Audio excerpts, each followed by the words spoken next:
So how does a team of 18 people build such a horizontal complex platform and make it work consistently across all of these platforms? How does it? Brute force, right?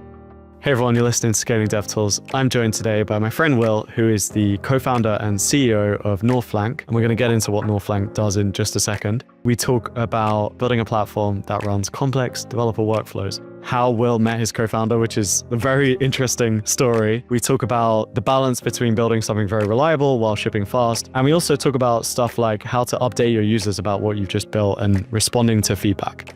Enjoy the episode. So Northflank is well, first of all, we're a UK-based startup. So great to be here in person with you. It's true. We're at a farm right now. We are in a farmhouse. It's great because obviously you started the UK DevTools meetup. So it's great to be here and chatting with you today. And we've had this in-person friendship for such a long time and finally get to be here. Northflank is a self-service developer platform. That's the core principle. And our primary objective is to help teams deploy their most critical workloads to production. We speak Kubernetes, so Northflank can run on any Kubernetes cluster. And that means that we can run anything from microservices to databases to message queues, all the way to inference, training. Pretty much we're a polyglot platform, which means we try and run everything. And we're in the post-commit phase of the development lifecycle. So as soon as an engineer has pushed to version control, Northflank takes over from build, deploy, release, auto-scaling, disaster recovery. And this primarily happens in your VPC. So if you want to use GCP, AWS, Azure, Oracle, CoreWeave, Northflank can run on top of your Kubernetes clusters. But of course, we're not just building for enterprises and your VPC. We also operate as a PaaS. Ultimately, that's our DNA. The developer experience is essentially a platform as a service. And in doing so, someone can sign up in a couple of seconds, deploy services, and then later they could graduate to their own VPC or on-prem. And that's where we are today. Obviously, it's taken, we founded Northflank in 2019, and it's taken us to this point. Yeah, actually, one of the things I wanted to ask you about I always found it very unusual. It's like how you met your co-founder with that story. And then maybe you could start with that and then transition on the actual story of Northflank. Yeah, absolutely. So my co-founder and I, I'm the co-founder and CEO and Fred is my CTO. We've known each other for a very, very long time, maybe, I don't know, 13, 14, 15 years, however long it is now. Can't remember exactly, but we met in a multiplayer game. So I had been trying to build a number of gaming communities. As you do as a kid, you make a clan, you try and make a small gaming community. Which game? Mountain Blade Warband. Warband. Yeah, it's quite a niche game on PC on Steam. But what is it? It was a medieval RPG game where you could build mods. There were a number of mods we used to support, host game servers, things like that. Yeah. Is it a little bit like RuneScape or? It's much more like. It's more 3D than RuneScape. But I did play RuneScape as well. So we met online and then we started to build things together. So we started to build applications together. And Fred's not in the UK? No, he's German living in Switzerland. And we haven't spent that much time in person together. Like probably maximum 120 days across those 13, 15 years, whatever. Yeah. We didn't meet until 2019. So it was already at that point. So you met when you started it, right? So we met when we founded Northflank, yeah. But you'd already decided to. We'd already been building and working together for many, many years. It's because we were kids, we couldn't afford to, get on a flight and meet each other. So originally, we were on TeamSpeak. We were working on TeamSpeak. We were working on Skype.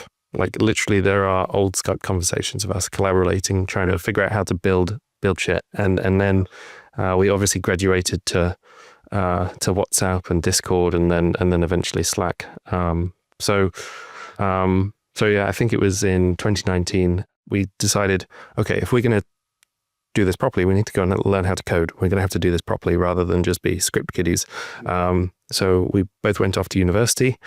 Fred went and did his master's in computer science. When you say like, if we're going to build this, like we need to learn how to code, like as in you'd already had like this like specific Northflank idea, So that in like 2013, 14, 15, we were manually deploying game servers across on bare metal on like OVH and Hetzner back in the day. Obviously now Hetzner's now the hottest thing and everyone wants to deploy You were Hetzner. deploying. Yeah, we were back then. We were like using our pocket money to spawn bare metal machines using, SSH in and then try and run some game servers. And we were doing that, age 13, 14, whatever it was. And this is when public cloud just wasn't very available or couldn't even run game servers because the CPUs weren't fast enough or whatever. And also the network was really expensive.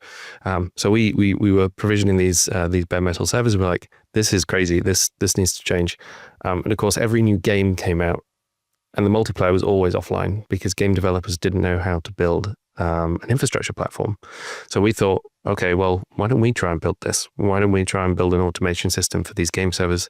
And then as time went on, we're like, okay, well, we need to deploy a backend. So we needed to go and deploy a database and a microservice. We looked around and the only thing at the time, was Heroku. Had been acquired by Salesforce and it hadn't evolved. Like I think at the time you can even deploy a Docker image. So we thought we needed something more accessible.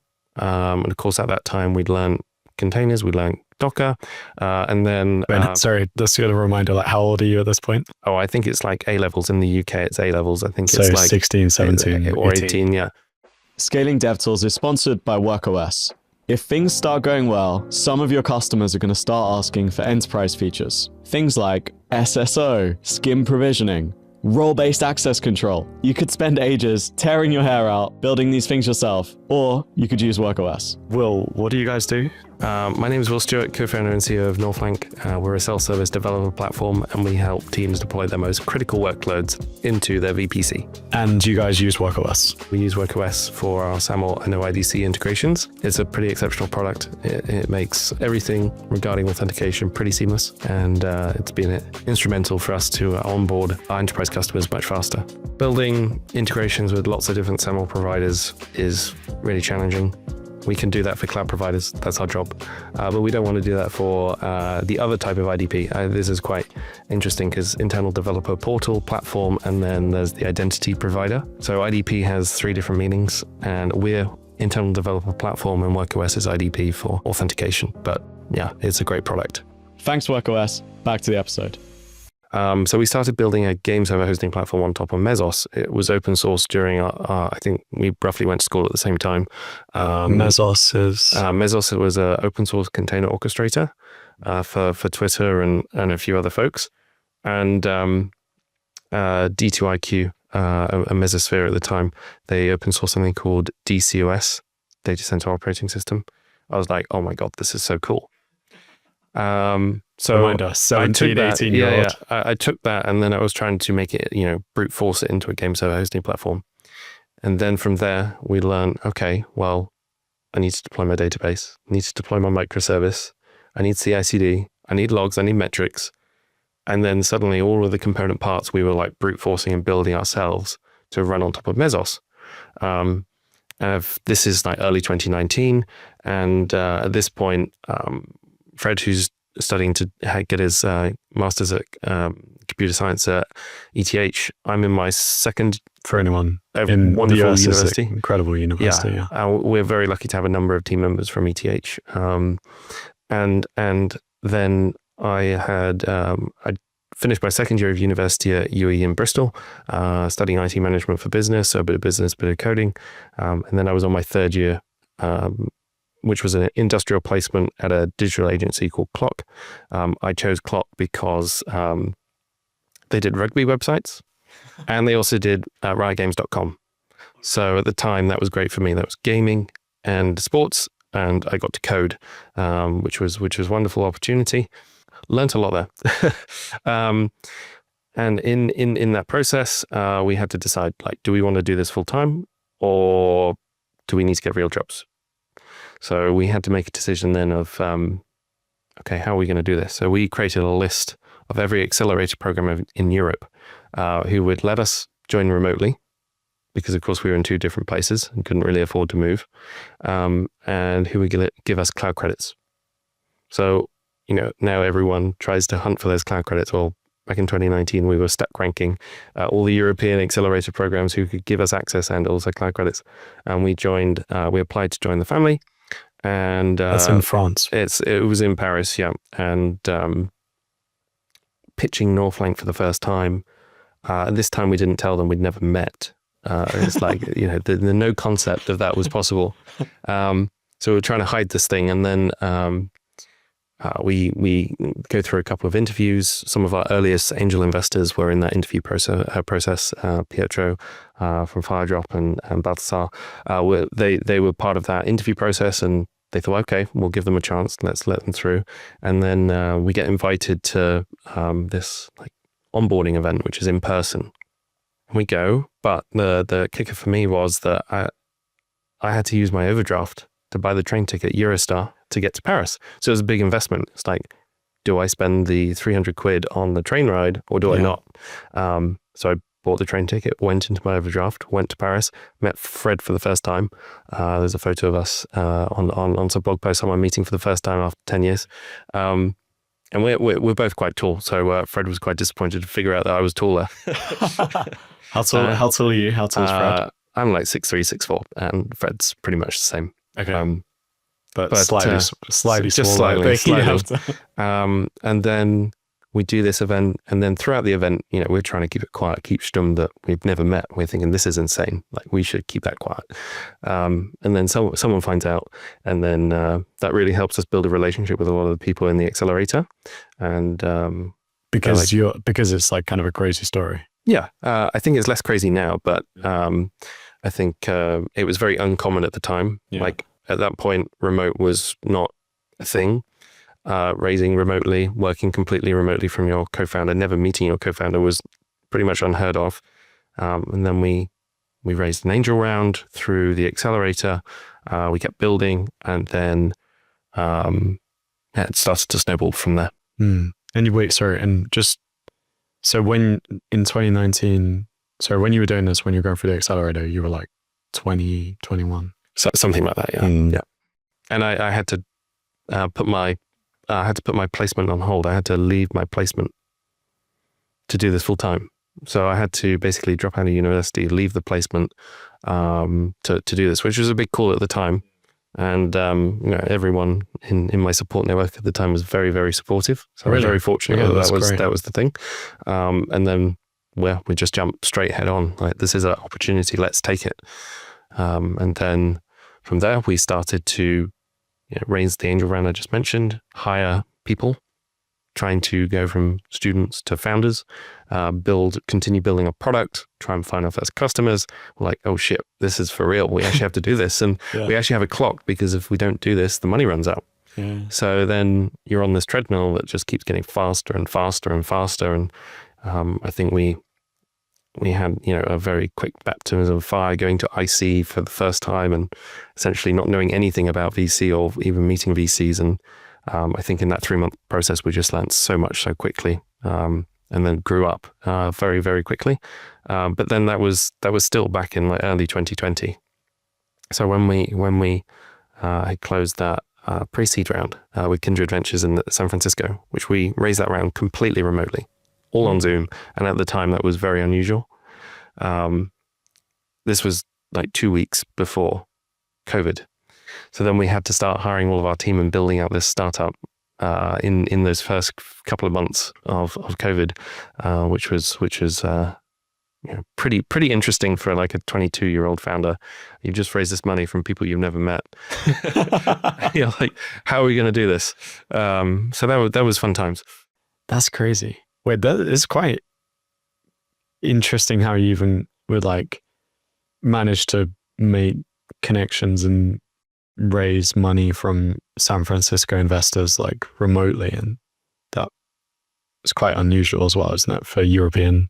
At the time, I think less so now, but we had a lot of folks gave us a lot of time.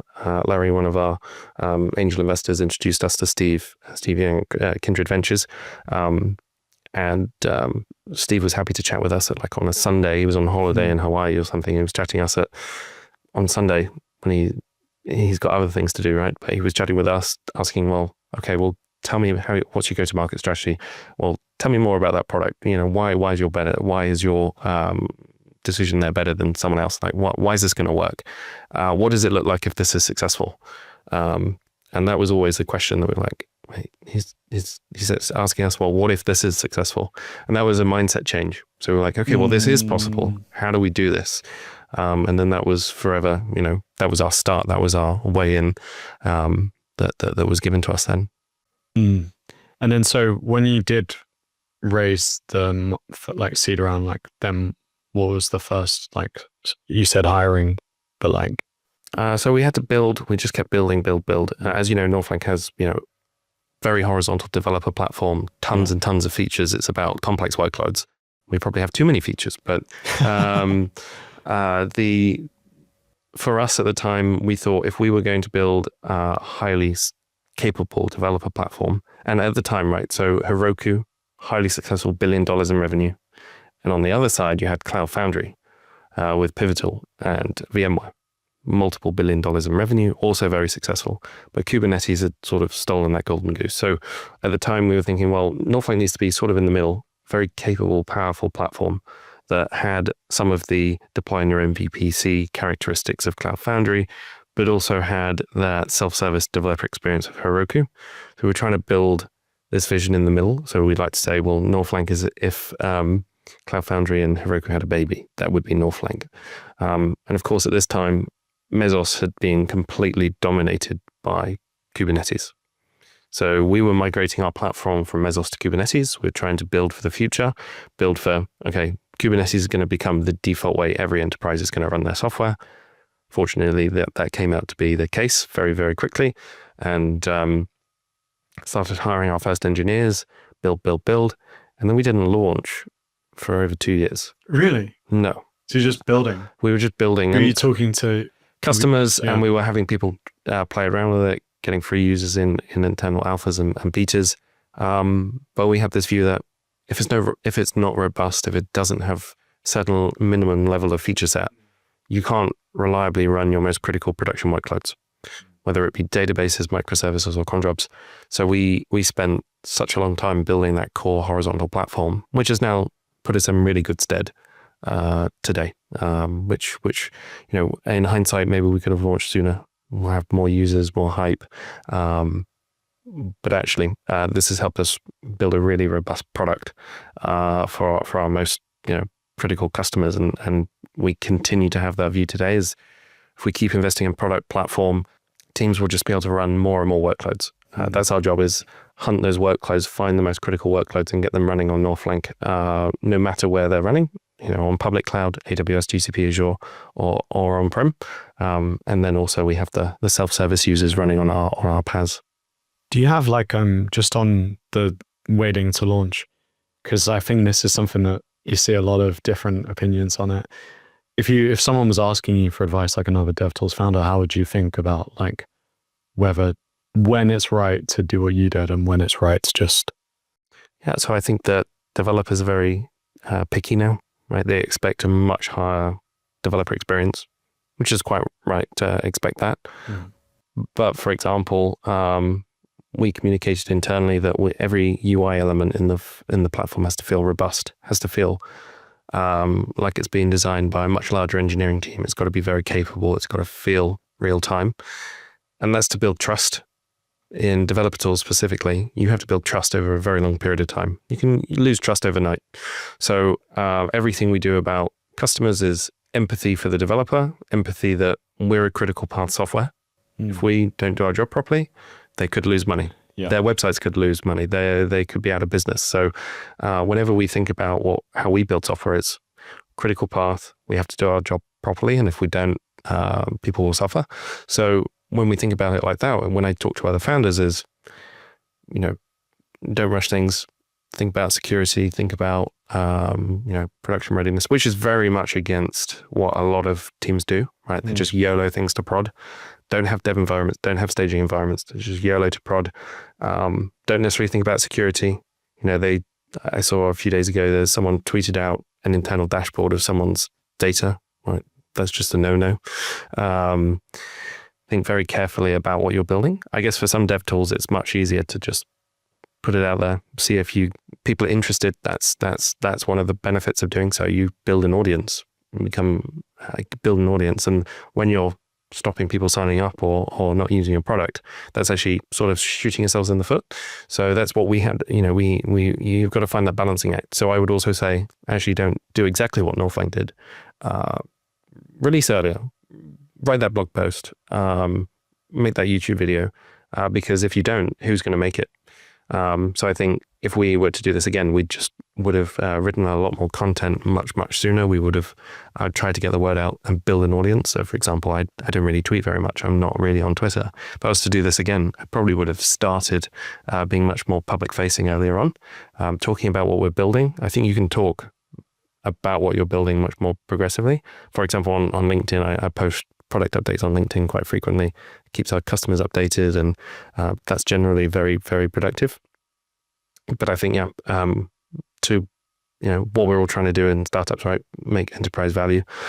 You've got to build something robust, that's long lasting, and that you can build trust over many, many months. The ones where people wait before launching is often like there's a really strong view on. It feels like you were trying to validate that this is a real problem. It was like you believed it in your bones. It's a real problem. Yeah, I think that's true, because we had experienced ourselves. Like Fred and I were like, why can't we do this? Why can't I deploy a database in a number of seconds, highly available? Why can't I deploy CI/CD? Why do I have to make these god-awful Jenkins pipelines? Why do I have to set up Mesos manually? Why do I have to install this on an EC2 node? We thought, well, we could just automate it. Let's give it a go. Let's try and do this. And obviously that's probably naivety, right? Like we were young. Thought, oh, we can do this. And if we knew what we do now, maybe we would. Maybe we wouldn't have done that. But it sounds like you started with gaming, where it was like you were like, no one else is doing this, and maybe it's like feels like maybe if it was like you were like, let's just build like an easier way for anyone to build anything, it's like feels big, but at the beginning it was just gaming, right? I think it was incremental. So we started with the game servers, but a game server is just a Docker container. It's a Docker file. Very quickly, we're like, well, we built this software, this capable platform to build and deploy Docker file. That works for Node.js, works for Java Spring Boot, works for PHP, works for Rust. Like, okay, well, what's MongoDB, what's Redis, what's Postgres? Well, it's a Docker file, it's a container. We could potentially allow people to one-click deploy Redis, Postgres. And now in today in Northflank, we have highly available managed offerings of 6 to 7 different databases that you can run in one click in your VPC. And you can also do that for your microservices. And it's now a sort of a consistent vision since 2019. Our pre-seed decks and everything we'd written then, interestingly, is exactly the same pretty much of what we say today. And that's very unusual, especially in startups that need to pivot for good reason, or the market evolves. But nothing really has truly changed. Every single company needs to deploy software. The way people build software is changing right now, quite rightly. But the way people deploy software and run infrastructure has not changed. Yes, Kubernetes is a different orchestrator, but before that we had Mesos. Before that we had a number of like Ansible or anything else. Yeah, here's a question I think about a lot, because like there's this whole like the YC wisdom of like, and maybe lean startup is like more of the thing where everyone was like testing things, like build it fast, put it out there. There's also these other startups like you guys, like WorkOS, I think. Shout out sponsor. We were a customer. They're great. Oh, you actually? Yeah. Okay, nice. So there's like this kind of vision from day one where like, this is what I'm going to build and I'm just going to go build it. So my question is like, if you're solving a problem for yourself and you kind of know there's a problem, how does like customer feedback come into things? Because I think it's a bit different when you're entirely starting off like completely driven by like what people are telling you. Yeah. So clearly we have the overarching vision, but we're not always right. You have to know when a customer is telling you and you've got to average. So you don't generally take a specific customer's feedback at heart. You've got to sort of understand the rough edges, right? What they're saying is true, but there's actually something behind that, which is I actually need a different way of doing something. I need this feature, which I don't know how to articulate. Or you have to take the average of maybe 5 to 10 different opinions, because we're trying to build a horizontal platform. It's then got to be carefully integrated with each other. So like if one customer wants one feature, that may break another feature. So that's not going to work in Northflank. We have to be very careful and considered how we take on user feedback.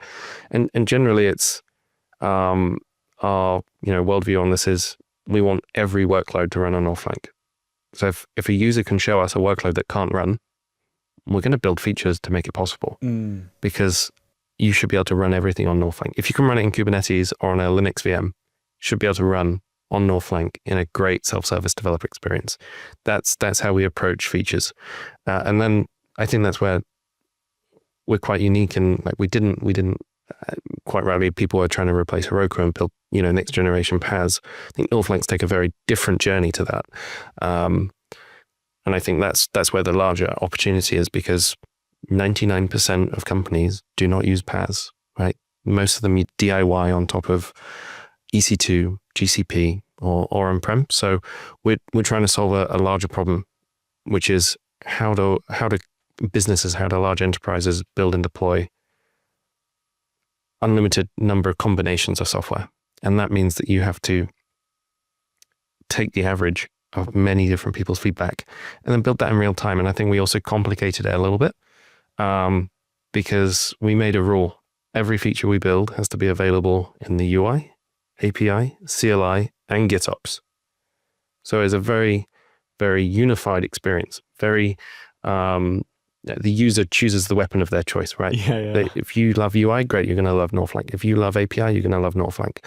And it's the understanding within a company. A product manager doesn't know how to use the CLI.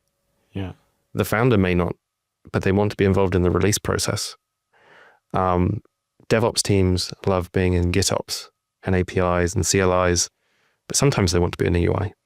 So when we started constructing the platform, it was around that concept, which is unified developer experience across all mediums and unified feature sets so that you could deploy a whole platform. Some people started with just databases or just microservices. Like, well, I can't deploy a mission critical system if it has to talk to another platform with 100 milliseconds of latency to a database. You have to run everything in the same VPC. So that's how we approached it, which is our users are all going to have very, very different requirements. But if we can average it and build it consistently across all of these developer experiences, then actually we can keep iterating very, very quickly. And we as a team since 2019 have not deprecated a single feature. Really? And that's super important because people are onboarding and building trust, and they're trying to build businesses. And it's our job to do managed deprecation. So for example, we manage deprecation from Mesos to Kubernetes. We manage deprecation in the process of doing so, from Istio to Cilium Mesh. The users don't know that's happening in the background, but we're just doing it for them. Huh. So they won't get spammed by, they're not getting spammed by you of make this change before July 1st or... No. We've never done that. As a platform, everything's just happened behind the scenes. That's really cool. So this is the thing that you said a lot of stuff about that I think sounds like it's very obviously important to you, is being reliable, it's being stable, it's quality. So when in my head, I'm thinking, okay, so there's always trade-offs and stuff. So how are you able to also keep shipping fast and building things fast? We do make bugs. Okay. Right. So our users in Slack will tell us. This software is not perfect. Right. So even, we use Google Cloud, we use a number of providers. We feel that those are great platforms, but we're also reporting bugs on a regular basis. Because you're pushing the edges, I guess. Exactly. So we know that even in the most critical platforms, there are bugs. So it's acceptable to have bugs. The question is how quickly you're going to fix them. So if we're making changes every day, if we're rolling out big releases every week, something's going to break. And then we have, direct connection with thousands of customers, whether it's on Slack or email, we'll know very, very quickly if we've broken something. And I think this also builds on this concept of how we think about control plane, separation of control plane and runtime. So because Northflank is built on top of Kubernetes, some of our customers are in AWS, GCP, Azure, all around the place, on-prem as well. So we've infinitely made our problem even more challenging because it now has to work consistently on every single cloud. Yeah. And that's the design around Kubernetes is if we can make it work in Kubernetes, we can make it work anywhere. So we've got all of these different mediums. We've got thousands of features and we have to make them consistent in every single deployment target, which makes things more challenging. But at the same time, we only have an engineering team of 18. So how does a team of 18 people build such a horizontal complex platform and make it work consistently across all of these platforms? How does it? Brute force, right? It's a lot of work. It's a lot of asking the questions, testing, manual testing, does this feature make sense? Does this work with this feature? And it's a lot of, product calls, discussion, and releasing features early to a small set of customers who have the same worldview as you do. And who, as in they're open to like moving fast.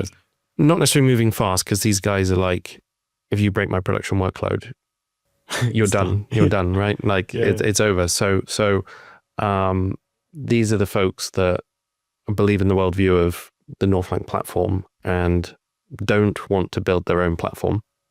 So this all boils down to the most sophisticated engineering teams we work with have already built these platforms, but they do not want to do it ever again. They couldn't care less about having to log into Kubernetes and write another YAML file. They do not want to touch another Helm chart.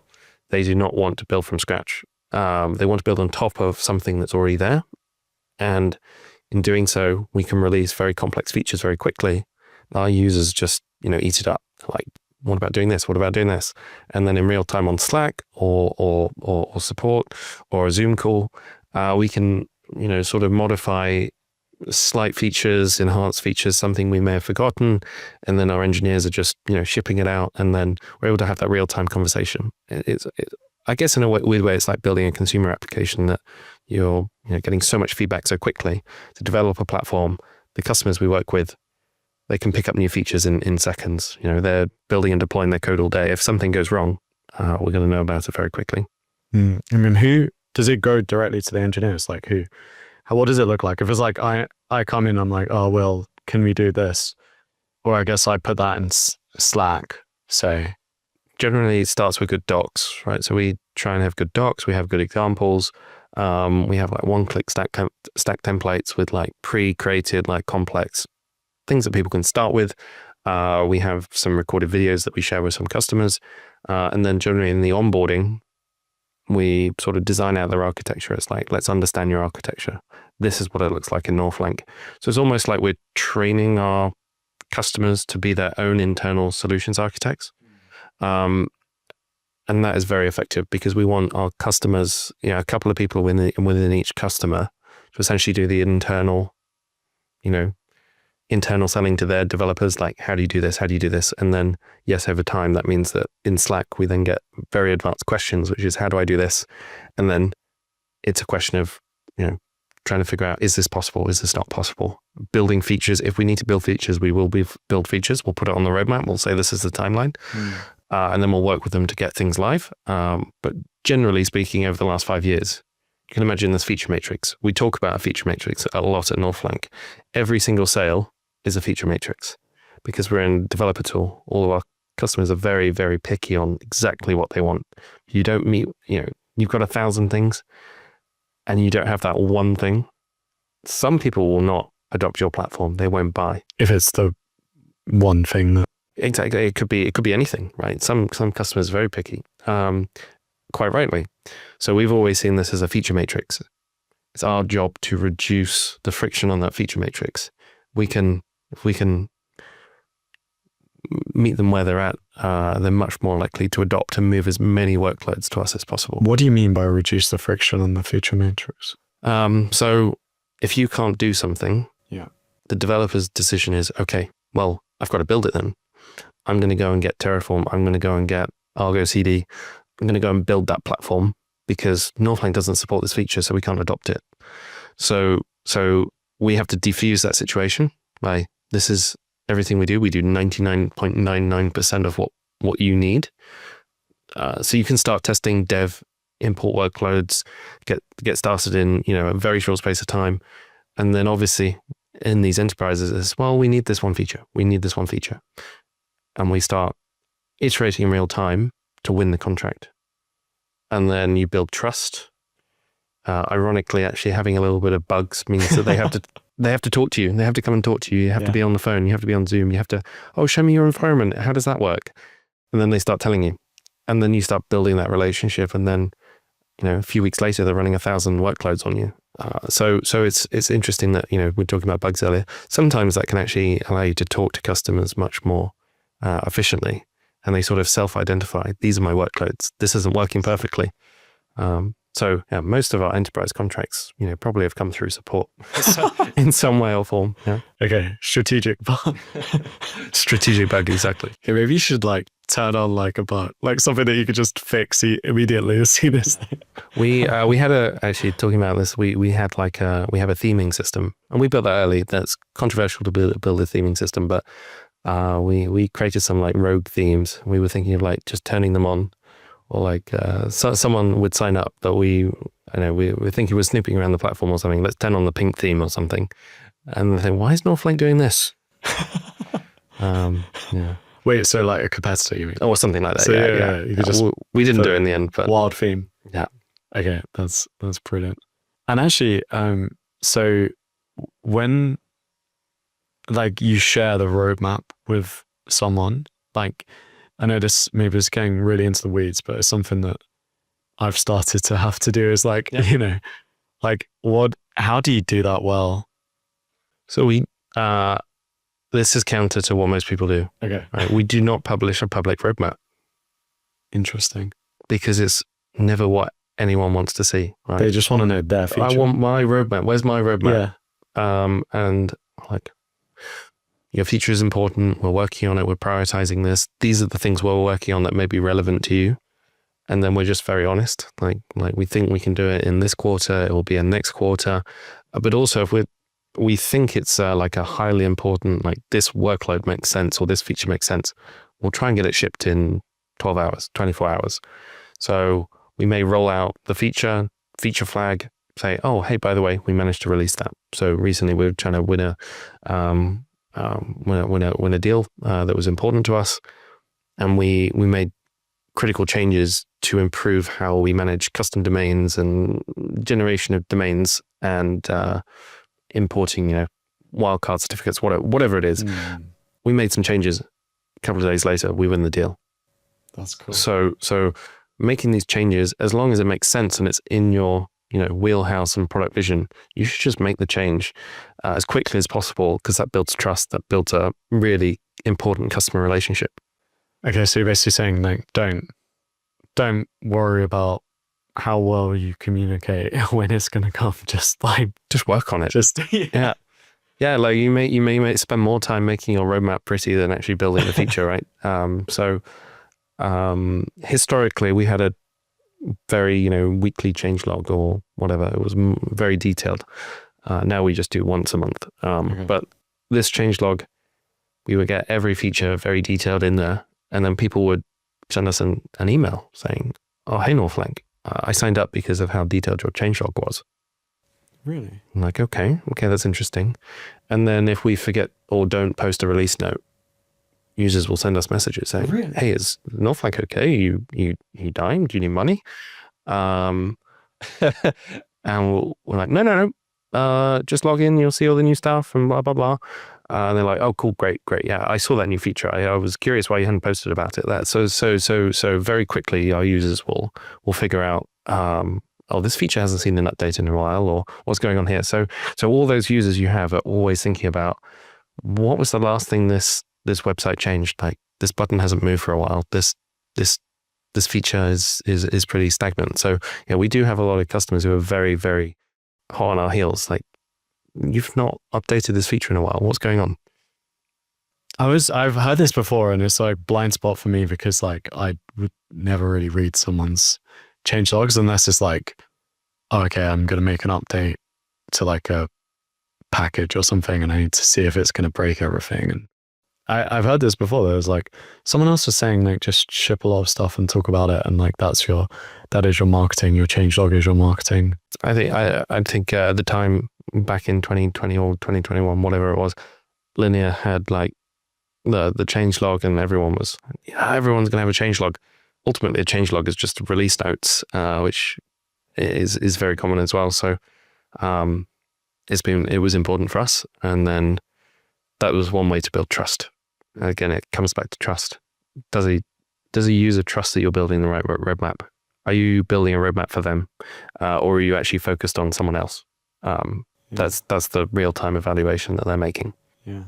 Okay. Final question, Will. AI obviously has impacted what you guys do a lot. I guess like everyone's running compute. There's like scramble for GPUs. How's it changed things? So I think it's quite interesting because obviously it's had a big impact on the software development lifecycle. So far, it hasn't really affected infrastructure and DevOps per se. Like you wouldn't have your AI agent deploying your most critical workloads. Like that hasn't happened yet.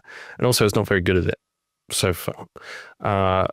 Impact for developer platforms like Northflank is that historically there were the terms of like ML ops platforms. So it's like a DevOps platform, but just for ML engineers. Well, now with Northflank, you can do the same thing. You can deploy your AI workloads, inference, training, PyTorch jobs, notebooks, whatever you need to run. You can run that on a developer platform like Northflank.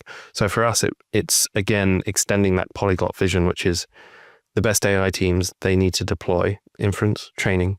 They also need to potentially deploy secure runtime. And what's the core pinnacle underpinning of a developer platform and a PaaS? Secure runtime, running untrusted code at scale. So we've been doing this since 2019, and that means that all of these agent companies who need to do code gen or spin up temporary sandboxes can do so perfectly on Northflank. And then GPUs. Where does the GPU go? It goes onto a VM or a bare metal machine, and generally how is that orchestrated? Kubernetes. So for Northflank, I think we added GPU workload support to Northflank like 2 years ago or over 2 years ago. So slightly before the full AI boom. But we had startups signing up wanting to orchestrate their GPUs, and we're like, okay, cool. Okay. Now these are available in public cloud. So, a few years ago, a small amount of V100s or whatever. But then people say, we want A100s, we want L4s, T4s, all of these new chips started coming out. And then it was great to see. It's like these new types of workloads, great new types of workloads. Let's make them run on Northflank.